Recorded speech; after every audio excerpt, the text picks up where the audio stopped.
Welcome back to Finding Hope in Mental Illness. This is episode 2.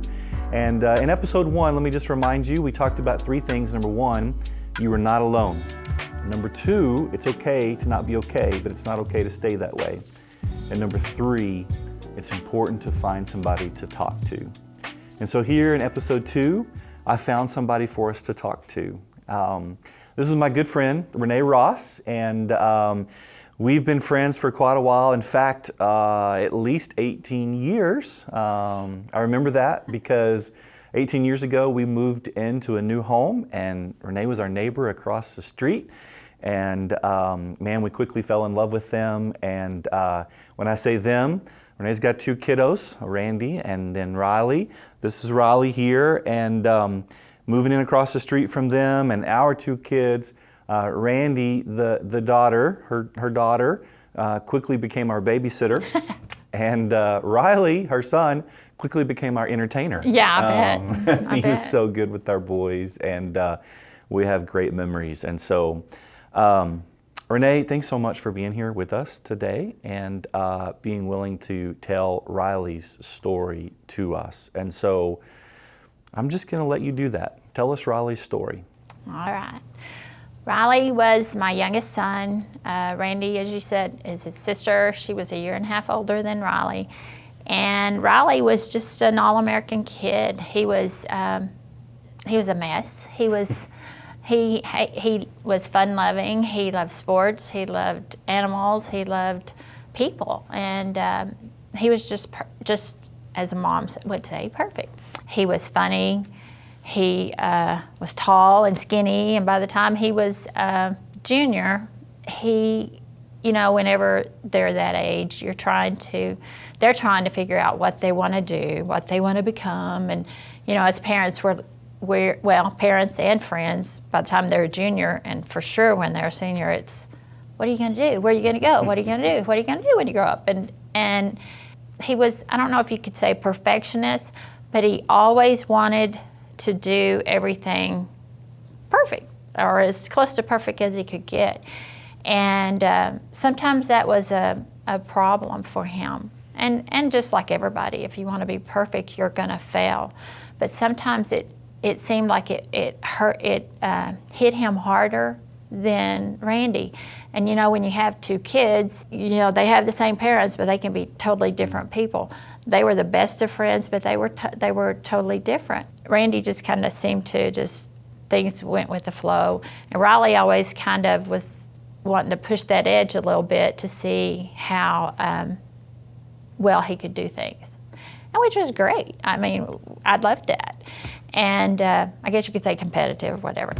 But when he was a junior, I started noticing he started really watching Air Force shows and I don't know, Navy SEALs, all those shows. And he got to talking to me about maybe wanting to join the Air Force.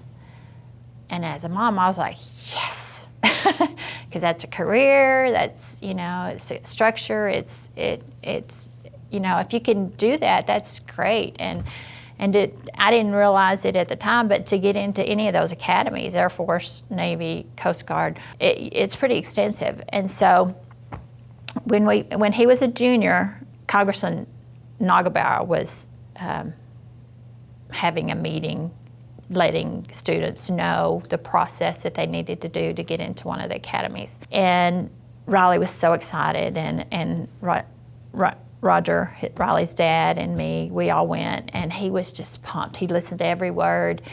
And God gave me this memory, and I'm so thankful for it, that whenever we drove home, Riley was with me sitting in the driveway, and he just sat there, and before we got out of the car, and he said, "Mom, I can do this." And I said, "Absolutely, you can do this." He said, "No, really, I think I can do this, and I want to do this." And I said, "You're going to have to work hard. You're going to have to stay committed to it. You're going to have to, the mother, da da da da da."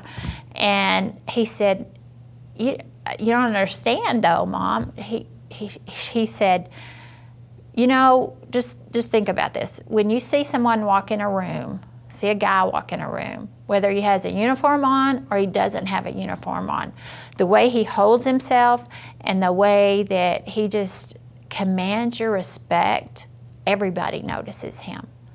He said he just walks in and he just commands your respect. And he stood up like that, or sat up like that, and he said, I'm going to be that man, Mom. And as a mom, you know, pride swells at me. Yes, you are going to be that man. And so he was pumped, and he was so excited to do that. In between his junior and senior year, he got offered a chance to go to a week's summer camp at the Air Force Academy, which was a big deal that he got chose to go do that. So he went up there to Colorado Springs and spent a week up there. And when he came back, he was pumped still, but pretty much his first comment was, Mom, everybody's smart up there. They're really up there. And I was trying to let him know, you're up there. You were there too, you know. And he said, yeah, okay. You know, I could tell that there was a little bit of hesitance on him, but we went along, and he continued to do what he needed to do to try to get in the Air Force.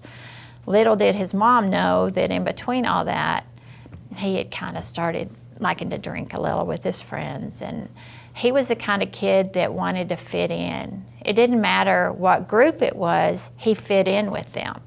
Because he was easy to talk to, and he was funny, and he was dry-witted, and he loved people. But he also discovered he liked to drink a little bit. And with that, my family has alcoholism in it. My husband's family has alcoholism in it, and I've seen what that does to families and just individuals. And so I really started kind of getting on him about trying to not condemn him for it, but just try to get him to understand the consequences of it. He knew how I felt about it, and so of course he hid his drinking or whatever. And it came down to the time where he got the congressman nomination to get in the Air Force Academy. Not just the Air Force Academy, but the Coast Guard and the Naval Academies. Oh. And as a mom, I'm going, yes, as a single mom at the time. And because that's a $450,000 scholarship plus a career, and he wanted to be a fighter pilot though. And that one thing that I think he saw could maybe get him out of that situation was by the time he got accepted, he was 6'4". And I think that was pretty much the cutoff for a fighter pilot, because you got to be able to fit in the cockpit. And so that kind of just, kind of gave him a little out, I guess, he thought. Plus, he got scared. And looking back, I think he had more anxiety than I ever knew about. I didn't understand anxiety, and I really didn't understand depression. So anyway, I started seeing Riley changing on me, and I thought, something's wrong. Something's not right with him. But when he got the acceptance, he came in and just told me, he said, Mom, I just don't think it's what I need to do now. I just don't think I'm ready for that. And as his mom, I had to really pray about it and try really hard to figure out how to not make him feel like a loser out of this. Because in my eyes, he had won what he wanted to win. But to him, all he could see was, I'm not up there with those guys. His self-esteem was just tanks. And I don't understand, I don't know why, really, other than, because everybody loved him.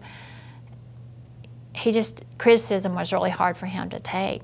For him, he just thought it was weakness to try to tell me that there was something wrong, or he never wanted me to worry, And so, anyway, he tells me he doesn't want to do the academy. And so I'm just like, okay, because the kind of kid he was, if I would have forced the issue, he had his mindset, if I would have forced the issue, he would have failed. I know, I have no doubt. And so all I told him was just, you've got to do something. You can't just, you've got to have a goal. You got to have a plan. And so he went to tech, and he lived in my house. I wasn't there at the time. And he lived in my house by himself because his sister was going to tech and she was doing study abroad. And I told the boy it was not going to become a party house. And what did it do? It became a party house. And so April of 2013, I was out of town and he was at the house, and I called him and I didn't get an answer. And about 30 minutes later, I get a call from him, and he's crying. He's 19 years old by then. He is crying like he was 5 years old and had broken his heart, or my heart, or everybody else's heart. And he told me that he was at a party out at Wolforth, and he had a few beers, and he thought he would drive home, go back the back way, 1585, to get to our house. He didn't stop at a stop sign. It was about 12:30 that night.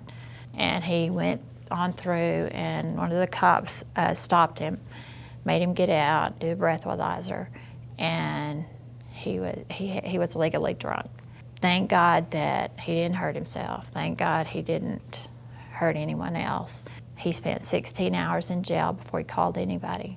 And the only time I ever worried that he would self-harm himself or anything ever was that night when he talked to me. And whenever I walked in the door, he was 6'4", skinny, good-looking, sweet kid, met me at the door and just cried. And he was broken. And I remember taking his face in my hands, and I said, do not let this define you. Everybody makes mistakes. Everybody messes up. We learned our lesson. We have to deal with the consequences, but we're going to be okay. You're going to be okay. You got this future. It's going to be great. It's going to be okay. But for Riley, getting that DWI, that was another stupid move. I can't do anything right. I didn't do great on my golf. I didn't do great. I didn't take the Air Force scholarship. And by then he had regretted that, and he couldn't take it back. Then he gets his DWI, and he was, before he got the DWI, he was this kid. He was happy. He was happy-go-lucky, girlfriends everywhere, And when he got the DWI, they just, they threw the book at him as far as that goes. But he had 2 years of probation where he had to do a lot of community service. He had to do a lot of Alcoholics Anonymous classes. After the 3 months, when he could drive again, they put a breathalyzer in his Jeep. So a good-looking 19-year-old kid is not going to get a girlfriend. Oh, excuse me, I've got to be able to start the car with this. And so the humiliation and the failure that he felt, knowing he knew better than what the choice that he had chose, it just ate him up. But there was a silver lining we saw. My brother, it was kind of always in his face, my brother was a fireman in Lubbock for 32 or 33 years. And when they were little, I would take them to the fire stations all the time, and he loved Rusty, and he always looked up to him. And so he applied at the Wolforth Fire Academy. He actually got into the academy. And while he was in the academy, I found my boy again. He found his purpose. He found a reason to, keep going, and he loved it, and he thrived there. And this picture is one of my favorite pictures too. It's another godsend that was the night of his fire family night, and they got to show us all these things, and he was so pumped. And so he did his fireman. He got his fireman certification, Then you have to get an EMT certification now.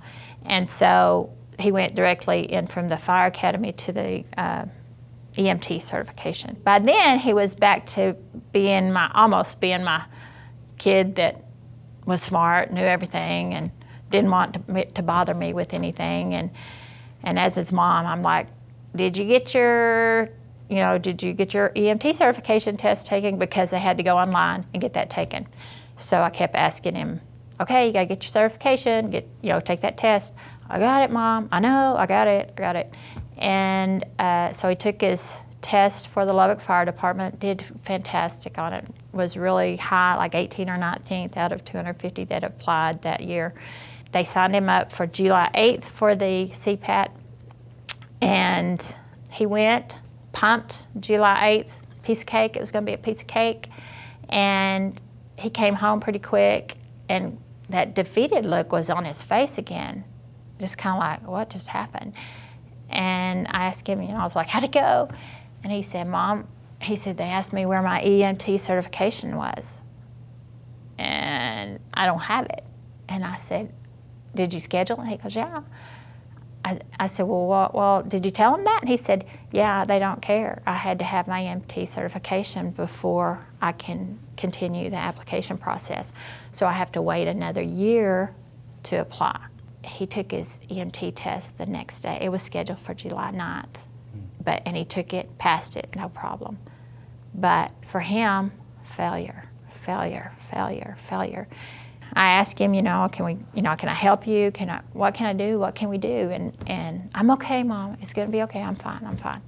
So we fast forward that whole year after the EMT certification test thing, and I just saw Riley falling down, and he moved in with some boys, and he hit 21 at that time, and it was like he couldn't get enough alcohol. He couldn't get enough. And he withdrew from me, he withdrew from Randy. I don't even know. As a mom, I would pray at night, pray that he wouldn't be lost. I said, I just pray he's lost right now. Just let him know that it's gonna be okay. Tomorrow's gonna be a great day. It's gonna be fine. Everything's gonna be okay. In the meantime, I'm thinking, we gotta get that DWI written off. That's the problem. As soon as that's off, he's gonna be able to move forward. It's gonna be great. And everything's gonna be okay. And everybody kept telling me, he's 21, Renee, he's gonna get it figured out, he's 21. And he ended up losing the other job he had, and then he went back to Kegel's, and he ended up losing that job too. And he had no money. He was seeing that all his friends were doing great. College was great, Facebook, Instagram, all that was great. After I'd found out that he had lost his job, he didn't tell me he lost his job.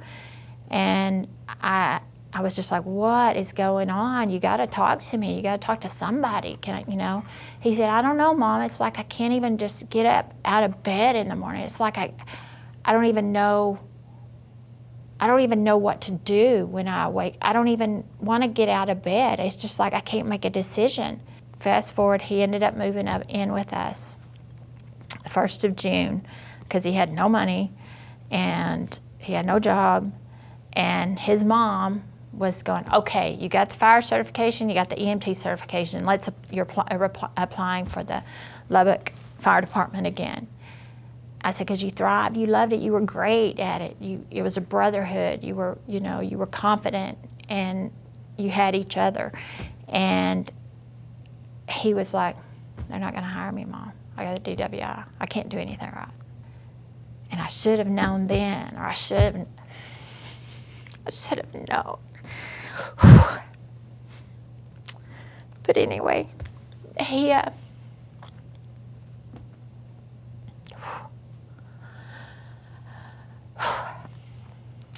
moves back, and we're trying to get him to get a job. And I'm trying to help him anyway, just to get a job. And that DWI was about to be written off, and you can start over. It's going to be great. You're going to start over. And I'm sorry.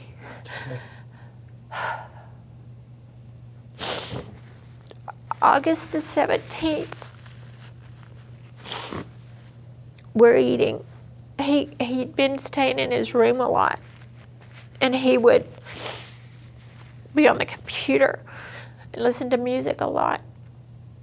And he came out. He was never mean. He was never ugly or anything. I mean, this day actually, I had just retired from teaching, and I had had a few friends over at our house that I taught with because they were doing staff developments, and I was swimming, being a jerk, and invited them over, and we would swim and just visit a little bit, give them a little rest before they had the next day. And Riley would cut up a watermelon and bring it outside to us. And he did it that day. And it was no different. He came out about 4:30 with this watermelon and sat down with us, and there was like 2 or 3 girls with me. And I was like, how was your day? Everything great? Yeah, it's all right. No big deal. And anyway, that night he came out and we ate. And he sat down with me, and we were watching Bear Grylls. I'll never forget Bear Grylls with Zac Efron. And they were talking about going across the Royal Gorge when they were little. We went across the Royal Gorge when he was like 4 or 5 or whatever. And if you've ever been across that thing, the slats are like that big. I was so afraid the kids were going to fall through it. I didn't care if I did, but I was so afraid that the kids were going to go through it. And Riley and I got to talking about that, laughing about it, because I was so scared. I said I was so afraid you were going to fall and I would die, Anyway, he sat with me and visited, and my husband and stepdaughter went to bed about 10:15. And I just was enjoying him just talking and just being himself and sweet. And I decided at about 10:30 that night, well, I'm going to go to bed. I called him Pup. Sorry, you can't you can't gripe about it in front of everybody. But I said, I'm going to go to bed, Pup. And we had something big planned the next day, huge plan the next day. I told him that night, come home tomorrow about 11. We'll go eat. And we had a huge appointment at 1 o'clock that afternoon. And we were going to, like I said, the last things I said to him was, all right, I'm going to bed, Pup. I love you, and tomorrow's going to be a great day. It's going to be the best day ever. So just be ready. Come home at 11. We'll go eat. We'll do our thing, and life is going to be great for you, right? It's going to be a great day. Okay, Mom. And I said, I love you, Pup. And I didn't go kiss him. He was sitting on the couch. I'll never forget. He was sitting on the couch, and he just said, I love you too. And I went to bed. And about 10 minutes later, maybe not even 10 minutes, about 5 minutes later, he sends me a text, because we can't go to the door and say, Mom. But he sent me a text and said, hey, Mom, I'm going to go meet my friend, hang out for a little bit. And I didn't want him to go. I just didn't want him to go. I wanted him to know I trusted him. And so I just said, okay, but just don't be too late. That was the last thing I ever said to him. The next morning, about almost 8 maybe, I don't even know. I had just gotten remarried 6 months before that. And I've got 2 stepdaughters and a stepson, and then Riley and Randy. And the girls and Riley were all living with us. And being newly married, my husband kind of snores. And I had put earplugs in so I could sleep a little bit. And I remember Ken coming in the room a little before 8, and the look on his face, you know, I mean, you hear this all the time, but the look on his face, he was crying and he was trying to talk to me, and I'm sitting there trying to dig those stupid things out of my ear. And my brother, who was a fireman, was standing at our doorway, and he was just losing it. I mean, he was just gone. And immediately, I know we got a problem. And I just knew it was Riley. I just knew I thought, he got another DWI or he had a wreck. I never dreamt what we were fixing to face. And I'm just trying to just focus. I don't even know. But my immediate thought after he said, he's gone, Riley's gone. And I'm like, what are you talking about? And he said he shot himself. And I just remember, and Rusty, my brother, was just gone. And I'm just like, everything. And my immediate thought then was, I can't do anything for Riley. I got to do something for Randy. I don't even know what I was thinking, but I just had to get to Randy. And at that time, I didn't know Riley was right in our front driveway. And he was,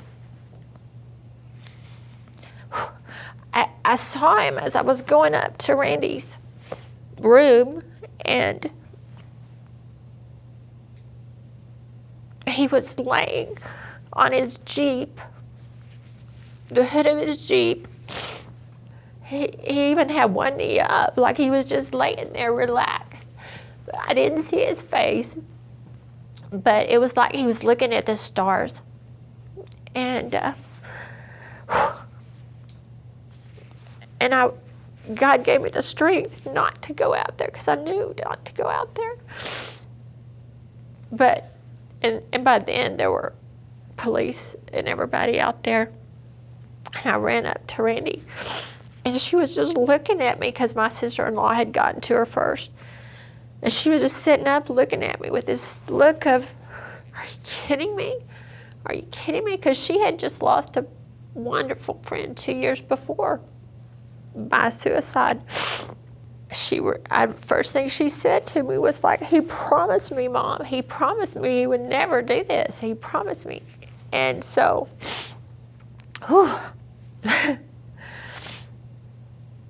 as you know, after that day and the next few days were just horrendous. What's so sad about the whole thing, other than just the fact that it happened, was the important meeting we had that day was going in front of the judge and having his DWI written off. But I found out later, evidently, he didn't go see his probation officer. And every time you go to check in with them, you have to give them money, I guess. I didn't know that until all this started. He didn't have any money. He thought he was just a failure and a problem to us and a disappointment. And I think he thought he was going to jail that day. And I have no doubt in my mind that he thought he was going to go to jail that day. And for him, that was just unacceptable. And because he knew better, he was smarter than that. But when I look back at that, it was about a month and a half before we lost him. And he sat there and told me, I can't think, Mom. I just can't. I don't know what. I can't get up in the morning. I don't know. I can't. I can't make a decision. And whenever I asked him if he needed help, I said, I'll take you somewhere. We'll talk, you know. And he said, no, I got it, Mom. As his mom, I should have known. But now, all I can do is just talk about him, let people know who he was, let people know that he never meant to hurt us. He didn't see Randy that day, and he loved Randy. And I know that if he would have definitely meant to do what he did that night, he would have seen Randy. I don't know. You know, there's so many now, you know, without him. There's no answers. There's no why. There's no what ifs. There's no tomorrow with him. And you know, people say never. I will never see him again on this earth. But I know he loved the Lord, and he was saved. And so I know that God didn't want to meet him the way he did. But I'm thankful that he's a forgiving God. And there was one thing that we found out from Riley. Oh, I'm sorry. That night, well, that afternoon before he came home, he stopped by Specs. I saw on his bank account stuff. And he bought a cheap bottle of vodka. And that night when he left, he did go see his friend, Colton, and spent a little time with him. He left about 12:30 that night, and about 1 or so, I don't even remember anymore, but on Riley's cell phone, it showed about 1:15 or 1:30, he sent a message to a friend that he went to high school with, that he loved, and said, "Can you do me a favor?" And Tyler was asleep. And then about 2:14, 2:15, I don't know, he sent Tyler another text that said, "Love you, buddy." And he sent Colton a text that said, "Love you, buddy." And Colton was awake, I think, and said, "Love you too." And that was the last thing on his phone. But after you lose somebody like that, and the questions are just not, I mean, there's no answers to anything. There's no, I've really had to really focus in on what God wants me to do. And he's been guiding me and leading me. But one night, I was almost asleep. I felt God wake me up and said, "If you could write a book about Riley, this is what I want you to title it: Pride, Fear, and a Bottle of Vodka." Because he had too much pride to ask anybody for help, fear that he was going to jail, and that dang bottle of vodka, he didn't have a chance. And so, I'm looking back now, I know that he didn't want to hurt us. He didn't want to hurt himself. He just didn't, his brain broke. Depression it's a mental health problem. You know, just like people would say, it's just like a cold, or not COVID or whatever, but it just, he didn't know what was going on with him, and I didn't know how to help him. And he turned to alcohol to try to numb that pain that he was feeling, and depression that he was feeling, and failure that he thought. All he needed to do was look at me and say, "Mom, I need help," or just, "Mom." That's all he needed to do. So now this is what I do. I go and I let people know who Riley was, because there was tomorrow for Riley. If he would have asked me for help, if he would have said, if he just would have said, "I'm scared," if we would have shown up for the judge the next day, I'd have found out, oh, we owe a couple $100. I'll write a check. We're going to deal with this, right? Today's the day we're starting over. Little did I know that day was just going to be the day that he met Jesus. So that's my story. Well, thanks so much, Renee, for sharing your story with us. I know that this is it's not a story that you ever would have asked to have or to tell. You've said this a couple of times, so just to emphasize this again, it's nothing that I ever wanted either, but I was honored to be able to officiate Riley's funeral and lay him to rest. And I've told you this many times, but we know that he knew Jesus, and we know that no decision he ever made after that decision would negate that decision, and we know that we'll see him again in heaven one day. And but I know that the story you tell now of Riley's life can help so many, and you have helped so many in the 5 years since August 18th, 2015.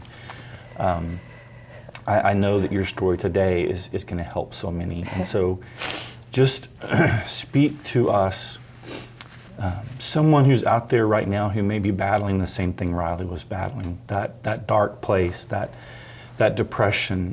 What would you say to them if they're in that place right now? Ask for help. Just all you have to do is say, I'm scared. And pride is not, throw away the pride. You're stronger when you ask for help than you are when you don't. You think you're a burden to people. You're not a burden to people. The people that you love want you to be healthy. You're not crazy.